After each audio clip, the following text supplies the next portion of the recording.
Hello and welcome to another episode of the Anime Lounge Short Flights. I am your host Lance, and I will be continuing my solo series with Reign of the Seven Spellblades.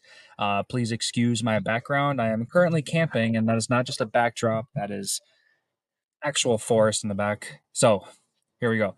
So I am also continuing the manga as I watch this. As I mentioned in the last episode, I will have a link to the manga site that I am reading this off of in the description. So if you're interested in the manga as well, follow me there. The manga carries through chapter or kind of it ends with I'm gonna assume chapter 6 at the latest, and I'm only saying that because at the end of this second episode we get introduced to a fifth year dude who does not get introduced on like through the first 5 chapters of the manga. So I haven't read chapter 6. I just assume he's going to be there.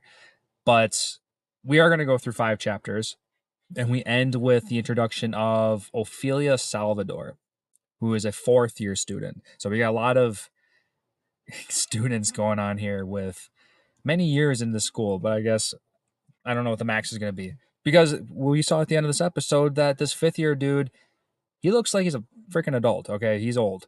So, and he's only 5 years into this school. So I don't know what's going on here. But let's get back into the meat of this episode. Really, what we're really getting into is these our main core characters are going through classes. You know, much like Harry Potter. You know, they got classes to attend. So we got an introduction. Some dude is just teaching them the origins of all this spellcasting, all the why the school is teaching the way they do, in more of the sense of why they have a sword and why they have a wand, and that's because long ago there was a wand user who got killed by a short range sword user. So now they're like, okay, well let's just combine the two. So spells can be for long distance and swords can be for short distance. Makes sense.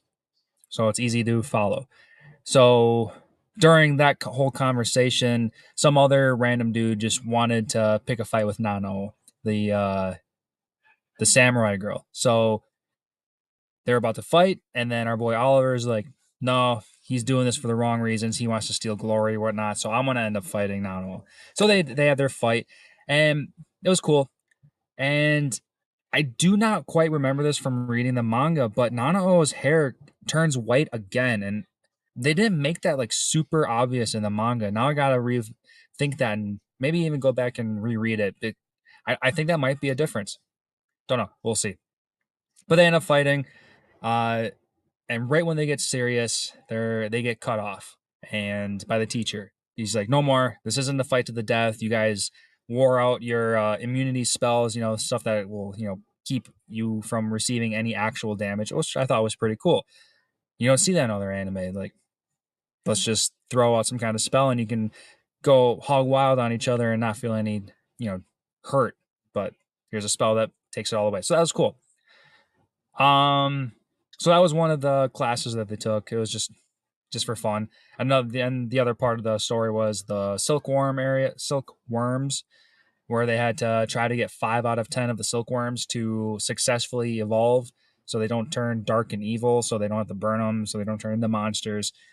Uh, that was only like a couple pages long in the manga, so it was really fun to see this one like exaggerated into like a good solid 5 minutes worth of anime. Uh, and it focused more on Katie here. Katie was our, damsel in distress person who doesn't want to kill things. Like, she wants to try extra hard to make sure that life is going to be preserved, and she doesn't want to put anybody in danger if they don't have to. So she got 9 out of 10 of those silkworms to successfully turn white, and then she got pressured in that last one and accidentally turned one black, and she got bit in the end, which I wonder if it's going to come back to bite her in the end. Like, all right, pun totally not meant for. If it's going to come back to bite her in the ass, whether that, because she got her hand wrapped up, so I wonder if that silkworm bite is gonna affect her in the future. I guess we'll see. Oh, another thing that I don't think the anime mentioned. Oh, they didn't. Okay, so the manga was mentioning that there's only 6 spell swords, and the dude that was teaching everybody about the origins of the spells of the spellcasters. Um, he was in the manga. He was acting like he was a hot shot, and he was one of the 6 spell blade users because they were explaining how what if you can infuse your sword with one of your casters together so that they both can be something powerful. Yeah, ooh, they totally skipped over all of that. So okay, so I assume that they're going to explain that in the future episode. Interesting. Okay, so he explained in the manga like there's only 6 of these swords, and of course our actual anime is called Seven Spellblades. So obviously they're going to introduce a 7th one that's going to be probably one of our newest characters, and honestly it's probably going to be Oliver because he seems to be the main character. He's got the focus. He's the sharpshooter. So I guess we'll see. Man, this is so strange that they totally. That's a big thing that they skipped. Interesting. Okay, but yeah, we'll see in the future. And then, like I said earlier at the beginning of this, we get introduced to a 4th and a 5th year person, and then they're about to fight for whatever reason. So we'll see what happens then. All in all, I was gonna say this is following the manga to a T, but holy crap, I totally forgot about that whole explanation. So let's hope they don't mess this up because nobody likes when they deviate from the manga. But we'll see. All right, so keep thank you for watching. And I failed to mention earlier, but every episode is brought to you by the Animes Show. They're a Facebook group and Instagram group that keeps you up to date with everything anime. So please follow them so you can stay up to date and give them a like as well. And we'll see you guys next week.